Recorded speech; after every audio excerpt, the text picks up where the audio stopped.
Mungkin kita sering melihat orang yang mobilnya mewah, tasnya branded, atau liburan ke tempat-tempat yang eksotis, terus kita berasumsi bahwa mereka pasti kaya raya dan juga cerdas secara finansial. Tapi persepsi ini seringkali salah loh. Ada banyak orang yang kelihatan biasa aja, bahkan cenderung sederhana, tapi rekening bank dan portfolio investasinya justru kuat banget, padahal mereka tidak flexing di sosial media. Gaya hidup cerdas secara finansial yang asli itu bukan tentang seberapa banyak uang yang kalian habiskan untuk barang-barang konsumtif, tapi tentang seberapa banyak uang yang kalian simpan dan investasikan untuk masa depan. Berikut adalah sejumlah tips untuk orang yang cerdas finansial dan tidak suka pamer. Yang pertama adalah mereka mengutamakan nilai dan bukan harga. Orang yang cerdas secara finansial itu selalu mencari kualitas dan ketahanan. Mereka tidak keberatan membayar mahal untuk barang yang memang tahan lama, berfungsi baik, dan memberikan nilai jangka panjang. Misalnya aja sofa berkualitas yang bisa tahan belasan tahun atau alat kerja yang efisien. Buat mereka, membeli barang murah yang cepat rusak itu justru pemborosan. Filosofi ini juga berlaku untuk investasi dan pengembangan diri. Mereka rela mengeluarkan uang untuk belajar, ikut seminar, atau membaca buku yang bisa meningkatkan kemampuan mereka dan berpotensi menambah penghasilan di masa depan.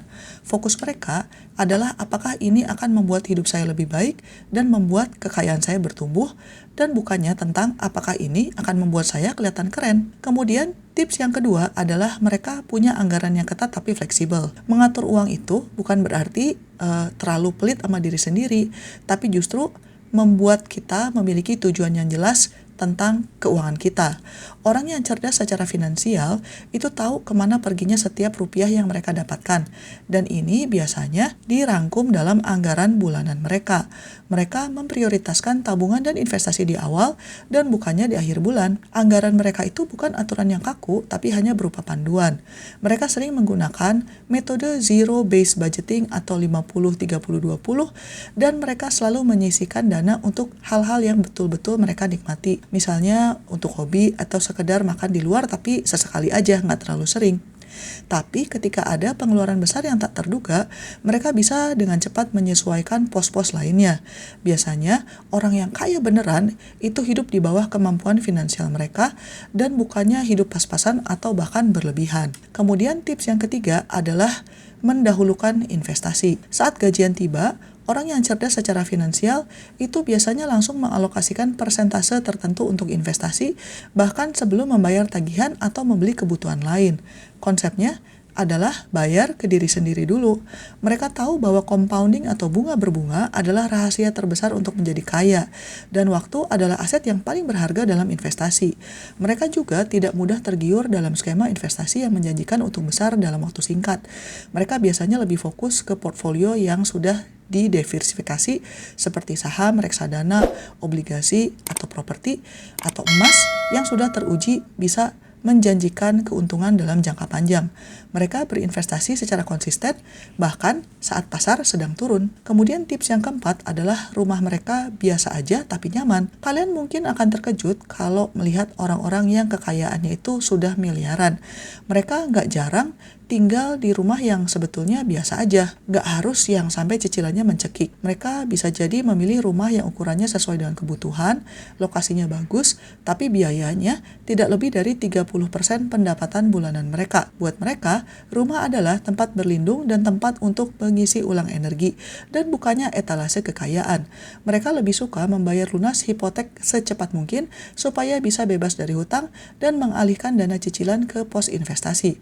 Mereka menghargai kebebasan finansial di atas kemewahan properti. Tips yang kelima adalah mobil mereka biasa aja dan lebih fokus pada fungsi. Kalau orang-orang yang betul-betul sudah kaya mentalnya ya, banyak dari mereka itu mengendarai mobil sebetulnya yang biasa saja. Bahkan bisa jadi mereka menggunakan mobil yang sama selama bertahun-tahun. Karena mereka menganggap mobil adalah alat transportasi untuk membawa mereka ke berbagai tempat, bukannya sekedar pamer. Mereka tahu bahwa mobil baru itu akan kehilangan nilai sangat cepat, sehingga membeli mobil mewah yang baru biasanya adalah investasi yang kurang baik, bahkan bukan investasi sama sekali. Kalaupun beli, biasanya mereka membeli mobil yang memang bisa diandalkan, hemat bahan bakar, dan biaya perawatannya rendah.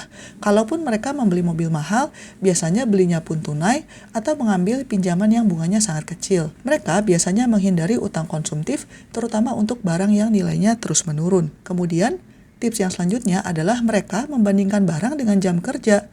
Sebelum membeli sesuatu yang besar, orang yang cerdas finansial itu tidak hanya melihat harganya saja, tapi juga bertanya pada diri sendiri, berapa jam kerja nih yang harus saya korbankan untuk membeli barang ini?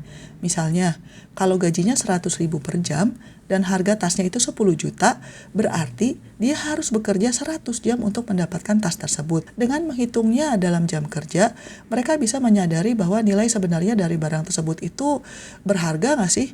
Dan apakah pengorbanan waktu dan energi mereka itu sebanding? Metode ini ampuh sekali untuk menahan diri dari pembelian yang impulsif. Mereka jadi lebih menghargai waktu dan kerja keras mereka dan cenderung memilih pembelian yang betul-betul esensial atau yang bisa meningkatkan kualitas hidup.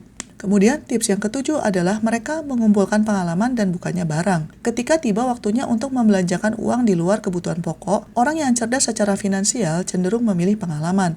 Mereka lebih suka menghabiskan uang untuk traveling, kursus keterampilan baru, mencoba makanan baru, atau menghabiskan waktu berkualitas bersama orang-orang yang mereka sayangi daripada sekedar membeli gadget atau pakaian terbaru. Penelitian juga menunjukkan bahwa pengalaman akan memberikan kebahagiaan yang lebih awet daripada barang material. Barang-barang itu akan rusak dan dilupakan, tapi kenangan dan juga skill akan melekat dalam jangka waktu yang lama. Selain itu, pengalaman seringkali tidak terlihat di mata orang lain dan cocok dengan gaya hidup mereka yang tidak suka pamer. Kemudian tips yang ke-8 adalah mereka selalu mencari cara untuk menghemat pembiayaan yang berulang. Jadi orang-orang yang kaya beneran itu biasanya teliti dalam meninjau biaya bulanan yang terus-menerus alias berulang kali. Mulai dari langganan streaming yang jarang dipakai, tagihan internet yang masih bisa dinego, sampai biaya asuransi yang bisa dialihkan ke penyedia lain yang lebih murah dengan manfaat yang kurang lebih sama. Mereka juga secara rutin melakukan audit keuangan pribadi. Mereka sadar bahwa dengan menghemat Rp50.000 per bulan itu memang kaya yang kecil. Tapi kalau dikumpulkan selama 20 tahun dan diinvestasikan, jumlahnya bisa sangat besar karena efek compounding. Mereka tidak hanya sekedar fokus mencari diskon yang besar, tapi juga fokus pada mencari kebocoran kecil yang terjadi setiap bulannya. Tips yang ke-9 adalah mereka punya sumber penghasilan yang beragam. Orang yang cerdas finansial tahu bahayanya menggantungkan seluruh keuangan pada satu sumber penghasilan. Mereka seringkali punya penghasilan sampingan atau passive income, misalnya aja dari bisnis, atau bunga obligasi, atau dividen saham, dan sebagainya. Tujuan mereka bukan hanya sekedar kaya sekarang, tapi juga membangun jaring pengaman finansial jangka panjang. Kalau sampai mereka kehilangan pekerjaan utama, maka sumber pendapatan lain ini akan tetap mengalir.